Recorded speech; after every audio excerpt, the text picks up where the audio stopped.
Cake বুলি ক'লে সকলোৱে পাগল, সৰু ল'ৰা ছোৱালীৰ পৰা ডাঙৰ মানুহলৈকে হয়নে। আজিকালি পেষ্ট্ৰি কেকটো খুবেই চলিছে আৰু আজি ল'ৰাৰ ডিমাণ্ড পূৰাবলৈকে ময়ো কেক এটা বনাইছিলোঁ, কিন্তু কেকটো সবিশেষ সিমানো ভাল নহ'ল, কাৰণ যিমানখিনি ভাল কৰিম বুলি ভাবিছিলোঁ ক্ৰীমটো কিবা ভাল নাছিলে নেকি, তাৰ কাৰণে বহুত লিকুইড হৈ গৈছে। হেল্ল' এভৰিৱান, আজি 1 মাৰ্চ হয় আৰু মোৰ জন্মদিন, গতিকে ল'ৰাই গম পালে যে মাৰ জন্মদিন আজি হয়, গতিকে তাৰ ডিমাণ্ড আছিলে মা কেক কাটিব লাগিব। কেক কাটিব লাগিব মানে এলাহ কেক নহয় দেই, আকৌ 500 গ'লে কেক কাটিব লাগে। এতিয়া মই বুঢ়ীয়ে হৈ গ'লোঁ, এতিয়ানো আৰু মই কেক কাটিবৰ বয়স আছেনে। তাক কৈছোঁ যে নাই নালাগে, মই কেক নাকাটোঁ। নাই, তাৰ মতে কি কেক কাটিবই লাগিব, কেক বনাবই লাগিব, কেক মানে খাবই আৰু সি তেনেকুৱা।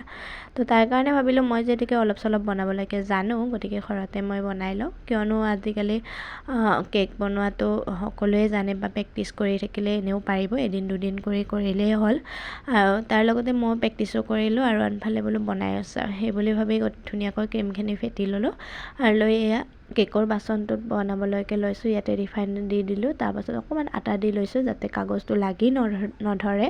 তো তাৰপাছতে এতিয়া বেটাৰখিনি দি দিম, মানে ল'ৰাৰ ডিমাণ্ড আছিলে যে মাৰো হেপী বাৰ্থডে হয়, গতিকে হেপী বাৰ্থডে মানে সি জানে কেক কাটিব লাগে, গতিকে ডাঙৰ সৰু তাৰ মনত একো নাই, সকলোৱে কাটিব লাগে। আৰু হয়ো দিয়কচোন, আজিকালি জেনেৰেশ্যনটো তেনেকুৱাই হৈ গৈছে, সকলোৱে কেক কাটে, গতিকে তাৰ কথা মতে ময়ো কেক বনাবলৈকে ল'লোঁ। এইফালে ক্ৰীমো ফেটি আছিলোঁ, ক্ৰীমখিনি পানী দিওঁতে ঠিকেই আছিলে, তাৰপাছতে জানেই নহয় সৰু বাচ্ছা থাকিলে ইটো সিটো কাম কৰিয়েই থাকে, গতিকে সিও এই পানী চানী কিবা অলপ মেজাৰমেণ্ট ভুল হ'ল চাগে, তাৰ কাৰণে তেনেকুৱা হৈছে। আৰু এতিয়া কেকটো ৰেডি হৈ গ'ল, যোৱাৰ পাছত আৰু কেক কাটিবলৈ লৈছে। এয়া চাওকচোন, সি অকলে বোলে নেকাটে, মই কৈছোঁ তুমি কাটা, সি কৈছে নাই বাৰ্থডে মাৰ হয়, গতিকে মায়ে কেক কাটিব। মই বোলো এতিয়া আৰু মোৰ কেক কটা বয়স নাই দিয়া, যি কাটিছিলোঁ ছোৱালী অৱস্থাতেই কাটিছিলোঁ, এতিয়া আৰু বিয়া হোৱাৰ পাছত শহুৰৰ ঘৰত আহি এতিয়া আৰু কেক কাটিলে চাজে জানো, কেতিয়াও নাচাজে, বা কিছুমানে কৰিব পাৰে সেইটো বেলেগ কথা, কিন্তু মই তেনেকৈ ভাল নাপাওঁ আচলতে।